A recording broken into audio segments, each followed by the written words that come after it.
آج کھانے کی ٹیبل پہ بھی اسجد موجود نہیں تھا۔ اسجد کی ماما پاپا اور ماہا ہی تھے، جبکہ اسجد عنایا کے لیے کمرے میں ہی کھانا لے گیا تھا۔ اسجد کے ماما پاپا کھانے میں مصروف تھے اور ماہا نے مشکل سے ہی 2 لقمے لیے تھے اور خیالوں میں گم بیٹھی تھی۔ اچانک پھپھو کی آواز سے چونک گئی۔ مجھے تو اسجد سے ایسی امید ہی نہیں تھی، لیکن اچھا ہے اپنی ذمہ داری کو سمجھتا ہے۔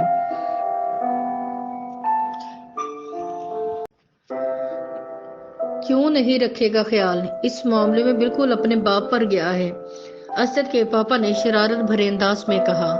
آپ بھی نہ، اسجد کی ماما نے شرماتے ہوئے کہا۔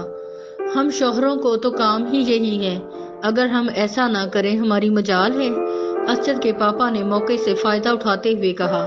اچھا اب زیادہ معصوم بننے کی ضرورت نہیں ہے، ابھی میری زبان نہ ہی کھلواؤ تو بہتر ہے۔ پھپھو سیدھی سنانے پہ آ گئی تھی۔ ارے بیگم، میں تو مذاق کر رہا تھا، تم تو ناراض ہی ہو گئی، اسجد کے پاپا نے ماہا کی طرف دیکھ کر بات کو سنبھالتے ہوئے کہا۔ تو ماہا، جو غور سے دونوں کی بحث سننے میں مصروف تھی، کھلکھلا کر ہنسی تھی، جسے سیڑھیوں پر اسجد کھڑا دیکھ کر خوش ہو رہا تھا۔ اسجد پہ نظر پڑتے ہی ماہا ایک دم سنجیدہ ہو گئی اور دوبارہ کھانے میں مصروف ہو گئی۔